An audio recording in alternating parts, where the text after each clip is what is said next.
Muling nagbabalik ang bakbakan. Handa na bang muling yumanig ang boxing world? Magharap naman sila Melvin Jerusalem at Shakur Wakusi sa isang matinding rematch. Siguradong puno ito ng aksyon, suntukan at walang urungan. Sa unang laban, pinatunayan ni Melvin Jerusalem ang kanyang tapang at galing sa ibabaw ng ring. Ngunit ngayon, mas gigil si Kusi na bawiin ang kanyang dangal at ang kanyang titulo. Sino kaya ang mananaig sa rematch na ito? Ang defending champion ba o ang naghihiganting challenger? Tutok lang dito para sa pinakamainit na labanang inaabangan ng lahat. Melvin versus Kusi. Una nang tinalo ni Melvin Jerusalem si Shakur Wakusi noong October 29, 2025 dito sa Smart Araneta Coliseum, Quezon City, Philippines. Kaya gigil na gigil ang African fighter na makabawi sa laban at mabawi niya ang kanyang titulo. At ang laban gaganapin ito sa South Africa kung saan sa bayan ng Challenger. Kaya ano pang hinahantay ng lahat? Bakbaka na! Ito na ang pinakahihintay ng lahat. Ang rematch nila ni Melvin Jerusalem at Shakur Wakusi. Okay, panoorin ho natin mga idol ang laban nila Melvin Jerusalem. Marihong magaling ho itong dalawang boksingero na ito.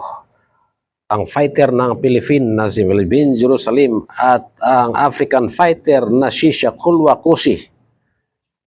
Naunang sinabi sa commentator ng Africa na di umano ay nadaya ang kanilang fighter dito sa Pilipinas kaya muli silang babawi at kay hiniling ng kampo ng Kusi na talagang doon sa South Africa gaganapin ang laban na ito para makita talaga ang katag kung sa Bisaya pa ba. Makita talaga kung sino ang magaling sa dalawang fighter na ito. Mga kaibigan at mga kababayan, mga ka-PH, ano?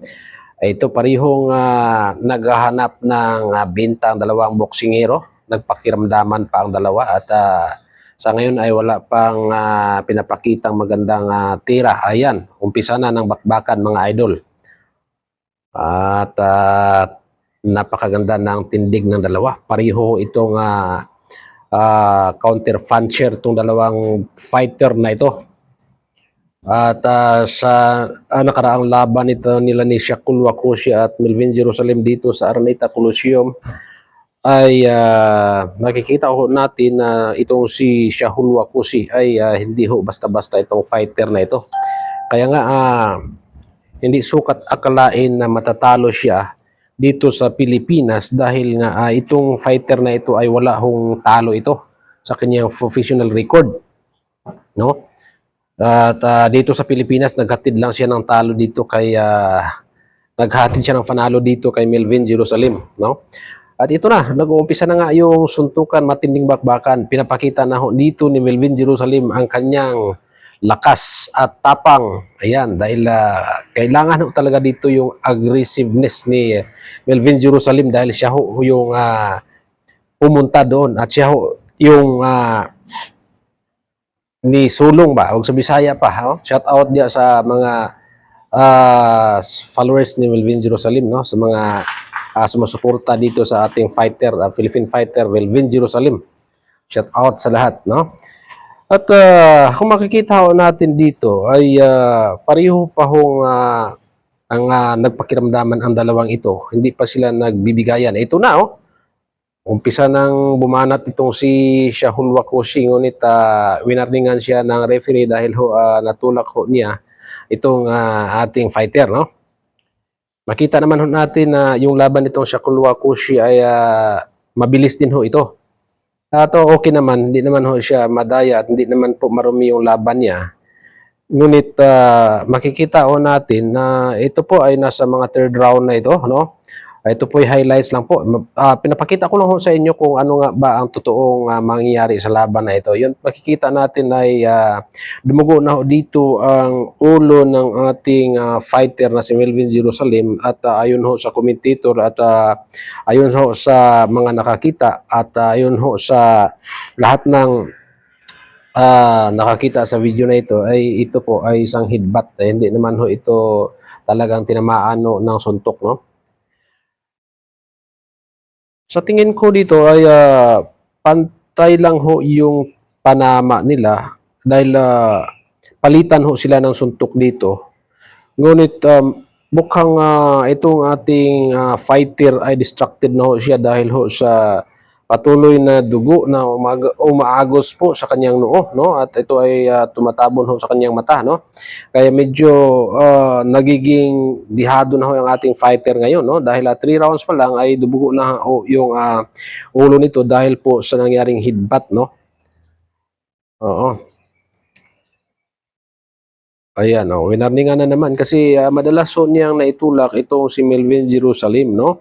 At siguro gigil na gigil nga ho talaga siyang gustong makabawi ho sa laban dahil po ang titulo ho niya ang nakataya dito eh.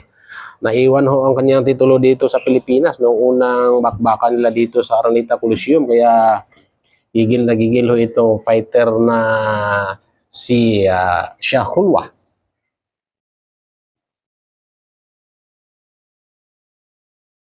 At hindi ho natin ito ma-underestimate itong si Shahulwa Kusi dahil ho sa record ho niya ay wala ho siyang talo, no? Talagang very professional boxer po talaga ito. Ayan, no? Napaluhod siya, no? Ito talagang si Shaul Wakusi, dati pa, dito pa sa Araneta Coliseum, may madalas ho itong nadudulas, no? At dulasin ho ito. Ngayon, nakabawi naman si Jerusalem. Akala mo, ikaw lang marunong, ha? Tulak din siya doon, pababa yung ulo niya. Bilang dipinsa na rin. Ito talaga ay makikita natin, palitan lang ho sila ng suntok. At sa tingin ko dito, wala hong lamang ito si Shaul Wakusi. Sa aking pananaw lang, ha? Ngunit ang stance niya ay talaga namang defensive at mabilis din, ho. Ayan, palitan sila ng tama, no? Pareho silang magalaw at pareho silang cleaver. Pareho sila ng panama. Ang lamang lang ho nito African fighter dahil matangkad ho ito. Matangkad ho siya ng 3 o 4 na inches nitong ating fighter, no? Ito po yung rematch ho ng dalawang boksingero. Ay sana naman matapos tong fight na ito, kung ano man ang mangyayari, kung talagang ano ang desisyon ng mga hurado, ay magkakaroon pa siguro ito ng final decision o pangatlong laban, no? Ito yung pangalawang laban pa lang.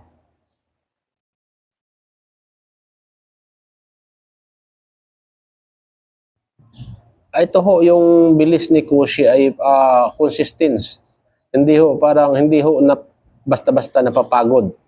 Ito din naman ng ating fighter na si Melvin Jerusalem ay talagang praktisado ito. Makita ho natin ito sa kanyang mga practice na talagang mabibilis din ho ito. Masibag ho ito sa practice at talagang may ibubuga din ho ito.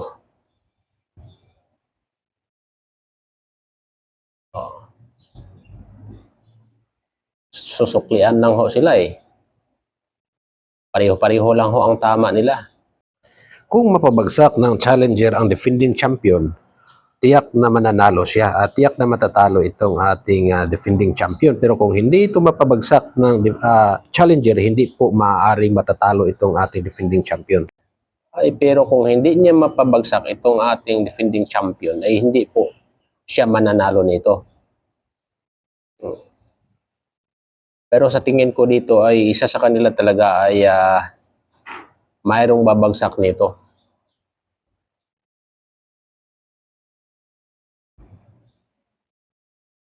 Ito po ay nasa 8 rounds na ho ito.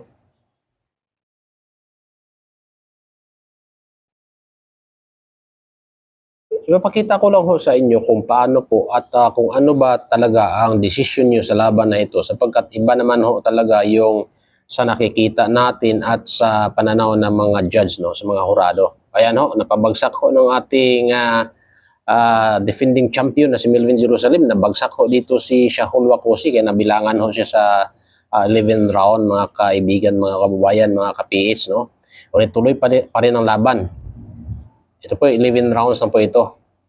So, kayo na hong bahalang humusga kung sino talaga ang dapat mananalo. Ngunit tapos na ho ang laban at tapos na hong nadesisyonan ito ng hurado. At pero iba-iba naman ho ng pananaw o reaction, opinion ang tao, no? Nakita naman ho natin na pabagsak ho ng ating kampiyon, ng ating fighter, itong si Shaul Wakusi sa 11 round. No? So, kayo na hong bahalang maghusga, manood kung talagang talo o panalo ba to o kailangan pa ba mayroong desisyon sa laban na ito dahil napakaganda ho ang mga laban po na pinakita sa dalawang fighter na ito. Pareho ho silang matibay at umabot sila sa 11 round at natatapos ho nila, no? So ibig sabihin nito, talagang pareho silang matitibay, matatapang, malalakas ang dalawang boxingerong ito. At yan, tapos na ho ang laban. Yan, may decision na ho. Okay, so tinapik ng judge referee